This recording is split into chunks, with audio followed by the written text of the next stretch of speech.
د فعل ماضی او د فعل مضارع دغه شانتي د فعل امر د فعل نهي د دې ټول څوارلس صيغې دي.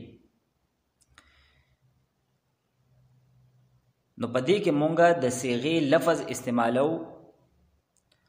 د کوم ابتدایي طالب علم وي نو هغه له دا خبره هم ضروری ده چې هغه دا وپیژني چې صيغه د څه څیز دی، او چې بیا دا خبره هم په ذهن کې وي چې صيغې ټولي څو دي.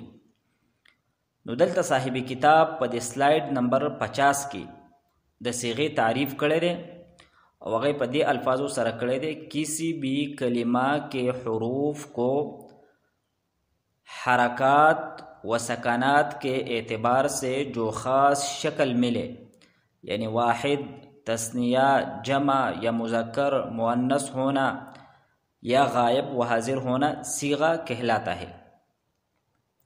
د یو کلمې کوم حروف دي نو په دغه حروفو باندې چې کوم د حرکات دي، زبر، زیر، پیش، جزم، او د یو کلمې واحد، تثنیه، جمع، مذکر مؤنث کېدل دې ته صیغه وایي. یعنی د کلمې دا کوم شکل له نو دې ته عربو د صیغه وایي او صرفیان وته خاص کر بیا دا لفظ استعمالی چې دا صیغه ده. فعل خوا که فعل ماضی وي، که فعل مضارع وي، که فعل امر وي او کو فعل نهي وي، ته دې څوارلس صیغې دي. دا څوارلس صیغې څنګه جوړې شوي دي لومبې مونږه ته دې وضاحت کوو. په دې څوارلس صیغو کې شپږ صیغې د غایب دي، شپږ صیغې پکې د حاضر دي. نو 6 او 6 12 شو، او 2 صیغې په دې کې د متکلم دي. د متکلم دا کمی 2 صیغې دي، دا هم په اصل کې شپږ صیغې دي، خو بیا تدینا 2 صیغې جوړې شوې دي. ان شاء الله مونږ ته دې وضاحت وکړو چې دغه شپږو نه دا 2 د څنګه جوړېږي. د غایب چې کمی شپږ صیغې دي نو په هغې کې بیا تفصیل دا دی چې په دې کې 3 صیغې د مذکر دپاره استعمالیږي او 3 صیغې پکې د مؤنث دپاره استعمالیږي. د مذکر دپاره چې کومې 3 استعمالیږي نو هغې تفصیل دا دی: یو د واحد مذکر غایب، دویمه تثنیه مذکر غایب، دریمه د جمع مذکر غایب. او چې کوم د مؤنث غایب 3 صیغې دي نو دا غیم دغه تفصیل دی، خو صرف د مذکر په ځای به پکې مونږه مؤنث لګو: واحد مؤنث غایب، تثنیه مؤنث غایب، جمع مؤنث غایب. او کم چې مونږه د فعل ماضی گردان کو نو دا غي ترتیب به هم دغی. لومبه به مونږه د مذکر غایب د 3 صیغې ذکر کو: لومبه د واحد مذکر غایب، تثنیه مذکر غایب، جمع مذکر غایب. چې دا 3 کله مونږه ذکر کو نو بیا به د مؤنث غایب د 3 صیغې ذکر کو. باغې کې به لومبه د واحد، بیا د تثنیه او بیا د جمع، نو دا د غایب شپږ صیغې شوي. دغه شانتي د حاضر هم شپږ صیغې دي، دا غیم دغه تفصیل دی. 3 پکې د مذکر دي او 3 پکې د مؤنث دي. فرق پکې دا دی چې د غایب په ځای باندې به مونږه دلته حاضر لګو. نو د مذکر چې کمی 3 صیغې دي نو هغه تفصیل دا دی: واحد مذکر حاضر، تثنیه مذکر حاضر، جمع مذکر حاضر. د غایب په صيغو کې پسې به بیا مونږه د مذکر حاضر د 3 صيغې تدې گردان کو، ورپسې به بیا د مؤنث حاضر 3 صيغې مونږه هغه ذکر کوو. دا غي تفصیل دا دی، باغې کې یو د واحد مؤنث حاضر صيغه ده، دویمه د تثنیه مؤنث حاضر صيغه ده، او دریمه پکې بیا د جمع مؤنث حاضر صيغه شو. نو دې ځای پورې 12 صيغې شوي، شپږ د غایب شوي، شپږ د حاضر شوي. او د غایب کمی صيغې دي نو باغې کې 3 د مذکر دي، 3 د مؤنث دي، او د حاضر چې کمی صيغې دي باغې کې هم 3 د مذکر دي او 3 پکې د مؤنث دي. د 14 نمبر صيغه او کما 14 نمبر صيغه ده، نو دا د متکلم د لپاره راځي. متکلم هغه کس ته وایي چې څوک خبره کوي، یعنی ته د یو کار نسبت خپل طرف ته کوي. نو دا هم عقلی طور باندې شپږ صيغې جوړيږي، یعنی چې څوک خبره کوي نو هغه به یا یو کسي، یا به 2 کسانی، او یا به د 2 نه ډیری، یعنی 3 به یا به د 3 نه ډیری. او دا څوک چې خبره کوي نو دا به یا مذکری او یا به مؤنثي. نو تدې هم ټول شپږ صيغې عقلي طور باندې جوړیږي. لیکن کم عرب دي نو هغوی د واحد مذکر او د واحد مؤنث متکلم د پاره یو صيغه استعمالي او د هغه د پاره د 14مه صيغه د استعماليږي د واحد مذکر متکلم او د واحد مؤنث متکلم د پاره. یعنی چې یو کس وي کاغه سړی وي او که ښځه وي عرب د هغې دپاره یو لفظ استعمالوي. مثلا که سړي وال کړي نو هغه م وایي چې ضربتو او چې ښځې وال کړي نو هغه م وایي چې ضربتو. یا سړي خوراک کړی نو هغه م وایي اکلتو او چې زنانه خوراک کړی نو هغه هم وایي اکلتو. یا که سړي لیکل کړي نو هغه م وایي کتبتو او که زنانه لیکل کړي نو هغه هم وایي کتبتو. نو د واحد مذکر متکلم د پاره او د واحد مؤنث متکلم د پاره عربو یو لفظ استعمالي. نو د 14مې صيغې نوم به مونږه هغه داسې دی واحد مذکر و مؤنث متکلم.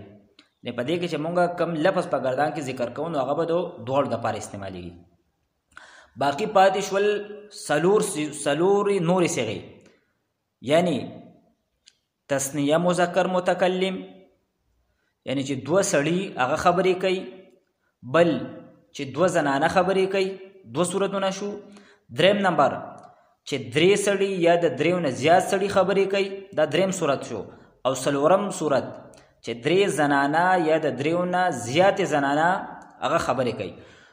نو عربو تدې څلور وڼو صورتونو دپاره یعنی د تثنیه مذکر متکلم تثنیه مؤنث متکلم جمع مذکر متکلم او د جمع مؤنث متکلم تدې څلور وڼو دپاره یو لفظ استعمالي. مثلا چې دوه کسانو کار کړی او هغوی د هغې خبر ورکوي نو هغه به هم داسې وایي چې فعلنا. او که دریو کسانو یا د دریو نه زیاتو کړی نو هغه به هم وایي چې فعلنا. دقه شان دي که دوو زنانو کار کړی یا دریو یا د دریو نه زیاتو کړی نو هغه به هم وایي فعلنا. یا که دوو کسانو لیکل کړي نو هغه به هم وایي چې کتبنا. او که درې کسانو یا د دریو نه زیاتو لیکل کړي نو هغه به هم وایي کتبنا. دقه شان دي که دوو زنانو یا د دوو نه ډیرو زنانو کارونه کړي نو هغه به هم وایي کتبنا. نو کومه اخرنۍ صيغه مونږه د فعل ماضي په ګردان کې ذکر کوو یا د مضارع امر او د نهي په ګردان کې نو هغه په اصل کې څلور صيغې دي خو د هغې دپاره عربو یو لفظ استعمالوي. نو د هغې نوم به صحیح تثنیه و جمع مذکر و مؤنث متکلم. نو په دې لفظ کې د څلور وڼه داخل شول یعنی تثنیه مذکر متکلم پکې داخل شو تثنیه مؤنث متکلم پکې داخل شو جمع مذکر متکلم پکې داخل شو او جمع مؤنث متکلم پکې هم داخل شو. نو په دې اعتبار سره مونږ سره د فعل ماضي د مضارع امر او د نهي ته دې 14 صيغې جوړیږي. اوس راځو مونږه د سلاید نمبر 48 لا. په دې سلاید نمبر 48 کې د فعل ماضي معلوم د هغې ګردان ذکر کړی شوی دی. فعل ماضي تعریف مخکې مونږه کړی و چې فعل ماضي به مونږه هغې فعل ته وایو چې هغه په تیره شوي زمانه باندې دلالت کوي او معلوم دا به مونږ هغې ته وایو چې د هغې نسبت فاعل ته شوی چې د هغې نسبت فاعل ته شوی او فاعل معلوم وي نو دې ته فعل ماضي معلوم وایي. نو دلته یو طرف ته ګردان لیکلی دی بل طرف ته بیا دغه کومه صیغه ده نو د هغې وضاحت یې کړی دی او بیا د کوم ګس طرف دی نو دې کې ورته ترجمه هم لیکله. نو د فعل ماضي د فعلنې ګردان کړی دی فعل فعلا فعلو فعلت فعلتا فعلنا فعلت فعلتما فعلتم فعلت فعلتما فعلتن فعلت فعلنا. نو دا فعل دا دو واحد مذکر غائب صیغه ده یعنی چې یو سړی کار کړی وي او هغه کس موجود نه وي نو عرب هغې لپاره څه وایي فعله. نو ته دې معنی ده کیا اس ایک مرد نے گزشتہ زمانے میں یعنی هغه یو کس په تیره شوي زمانه کې کار کړی دی. اوس که دوو کسانو کار کړی وي او هغه غایب وي نو د هغې لپاره لفظ دی فعلا چې هغې دوو کسانو په مخکینۍ زمانه کې کار کړی دی. فعلو چې دریو کسانو یا د دریو نه زیاتو کار کړی د هغې لپاره عرب وایي فعلو. نو دا د جمع مذکر غایب صیغه ده.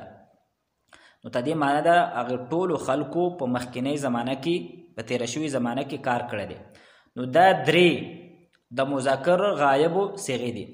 دا ورپسې کومې درې دي فعلت، فعلتا، فعلنا دا د مؤنث غایب صیغې دي. بیا په دې کې فعلت د واحد مؤنث غایب صیغه ده، فعلتا د تثنیه مؤنث غایب صیغه ده او فعلنا د جمع مؤنث غایب صیغه ده او ته دې معنی لیکلي دي دا واضح دي.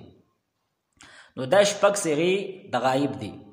لومبۍ درې د مذکر غایب، بیا پکې یو د واحد تثنیه جمع، ورپسې درې د مؤنث غایب، بیا یو د واحد بیا تثنیه بیا جمع.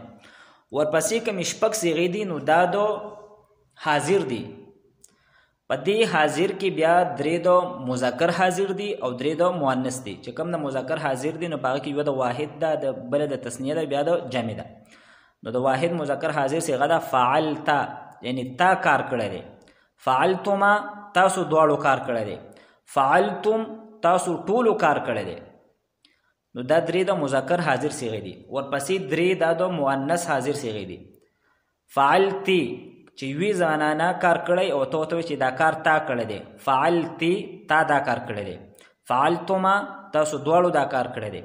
فعلتن تاسو ټولو چې درې یا د دریو نه زیاتې هغې ته عرب هغې ته جمع ویلی کېږي. او د اخرنۍ کومې دوه صیغې دي نو دا د متکلم دي.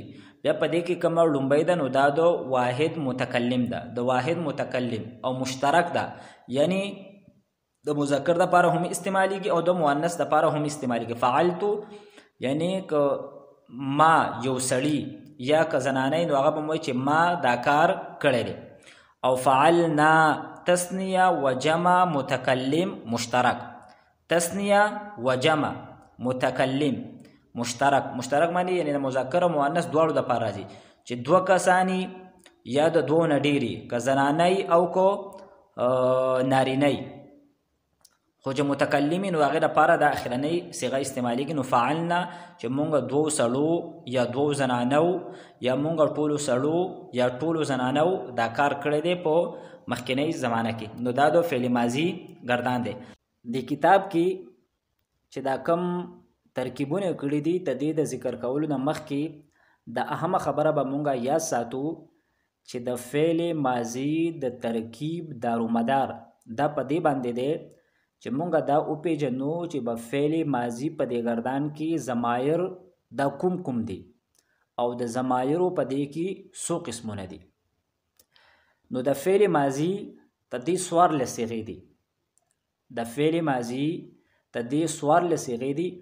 په دې څوارلس صیغو کې په دوو صیغو کې ضمیر دا مستتر وي. د فعل ماضي په څوارلسو صیغو کې په دوو صیغو کې، په لومبۍ صیغه کې او په څلورمه صیغه کې، یعنی په واحد مذکر غایب په صیغه کې او واحد مؤنث غایب په صیغه کې ضمیر مستتر وي. کله پکې ضمیر هم نه وي خو که وي پکې نو بیا به ضمیر مستتر وي. په لومبۍ صیغه کې هو ضمیر وي، مثلا فعله، نو په دې فعله کې هو ضمیر دا پکې مستتر دی، پټ دی پکې. مستتر مطلب دا دی چې مونږ او تاسو ته په نظر باندې نه راځي، مونږ دا فرض کوو. او کومه څلورمه صیغه ده د واحد مؤنث غایب صیغه لکه فعلت، نو په دې فعلت کې هي ضمیر دا مستتر دی یعنی پټ دی پکې. تدین علاوه د نورې چې کمې 12 صیغې دي، د دې دوو صیغو نه علاوه په دغې 12 ونو صیغو کې کم ضمیر دی نو په هغې کې ضمیر بارز دی، ضمیر پکې ښکاره دی. نو اوس تاسو راشئ سلایډ نمبر 50 له. نو په دې کې تاسو وګورئ او دا کم زیړ کلر دی. نو په دې کې دغه دوه صیغې لیکلي دي، یو د واحد مذکر غایب صیغه او بل د واحد مؤنث غائب صيغه. نو په دې دوه صيغو کې ضمیر مستتر دی. په فعل کې هو ضمیر مستتر دی او په فعلت کې هي ضمیر مستتر دی. د دې نه علاوه چې دا نور کوم 12 صيغې دي نو په دې 12 ونو صيغو کې ضمیر دا بارز دی، دا پکې ښکارا دی، مونږ تاسو ته په نظر باندې راځي. مثلا کوم دویمه صيغه دا فعلا، په دې کې ضمیر الف دی، ففعلو کې ضمیر واو دی، ففعلتا کی ضمیر الف دے، ففعلنا کی نا، ففعلتا کی تا، ففعلتما کی تما، ففعلتم کی تم، ففعلتی کی تی، ففعلتما کی تما، ففعلتن کی تن، ففعلتو کی تو او ففعلنا کی نا. او بیا وی نوٹ ضمیر مستتر وہ ہے جو چپی ہوئی ہو، چې هغه پټ وي، یعنی مونږ تاسو ته په نظر باندې ناراضي. اوس راځو مونږه ته دې ترکیب له چې کله دا خبره مونږه وپېژندله چې د فعل ماضي کم ګردان دی نو د ضمایرو په اعتبار سره د دې صیغې په دوه قسمه باندې دي، دوه صیغې او 12 صیغې. دا کمې دوه صیغې دي، لومبۍ صیغه او څلورمه صیغه. نو چې کله د دې صیغو کم فاعل لی دا اسم ظاهرو نو بیا به په دې دوه صیغو کې ضمیر نه به وي. چې کله د دې دوه صیغو فاعل اسم ظاهرو یعنی فاعل ښکاره په لفظونو کې موجود نو په دې وخت کې به په دې دوه صیغو کې ضمیر بیخي نه وي، نه به پکې بارز وي نه به پکې مستتر وي. مثلا ضرب زیدون، نو دلته په دغه دوه صيغو کې کومه لومبۍ صيغه ده د واحد مذکر غایب صيغه ضربه راغلی ده، خو چونکې دلته تدې فاعل ښکاره په لفظونو کې موجود دی زید، نو په دې وخت کې په ضربه کې ضمیر نشته دی، نو ضربه فعل لی او زید تدې فاعل لی. یا مونږ وایو چې سمع زیدون، چې زید واوریدل، نو دلته هم تدې فاعل ښکاره په لفظونو کې موجود دی، نو په سمعه کې ضمیر نشته دی. دغه شانتي د څلورمه صیغه هم ده، که چېرې تدې فاعل ښکاره په لفظونو کې موجود نو بیا په دې صورت کې په دې کې ضمیر نه به وي. مثلا قالت فاطمه یا ذهبت فاطمه، نو دلته چونکې د ذهبت فاعل فاطمه ښکاره په لفظونو کې موجود ده، لہذا په ذهبت کې ضمیر نشته دی. یا مونږ وایو نصرت عائشتو، نو دلته هم د نصرت کم فاعل عائشه د ښکاره په لفظونو کې موجود ده، اسم ظاهر ته د فاعل موجود دی، لہذا په نصرت کې ضمیر مستتر دا نشته دی. البته چې کله ته د فاعل د ښکاره په لفظونو کې موجود نه وي نو بیا به په دې صورت کې په کومه لومبۍ صیغه ده د واحد مذکر غایب، په دې کې به هو ضمیر مستتر، دا به پکې فاعل وي، دا به پکې ضمیر وي، او چې کومه د واحد مؤنث غایب صیغه ده نو په دې کې به بیا هي ضمیر مستتر، دا به فاعل وي. او دا عام طور باندې په هغې صورت کې راځي چې کله دا دواړه صیغې دا د مبتدا دپاره خبر جوړیږي، یا د موصوف دپاره صفت جوړیږي، یا د موصول دپاره صله جوړیږي. مثلا مونږ داسې وایو چې زیدون ضربه، زیدون ضربه، نو دلته دا زید مبتدا ده او ضربه فعل لی، نو اوس تدې دپاره چې کوم اسم ظاهر دی هغه فاعل نه دی، لہذا په دې ضربه کې هو ضمیر مستتر دی او د هغې نه اشاره چاته شوې ده؟ زید طرف ته شوې ده. دویم مثال سلما ذهبت، نو دلته سلما مبتدا ده او ذهبت فعل لی، لیکن تدې نه وروستو چونکې اسم ظاهر نه دی راغلی، لہذا کم ذهبت دی نو په دغه ذهبت کې هي ضمیر مستتر دی او د هغې نه هغه چاته راجع دی؟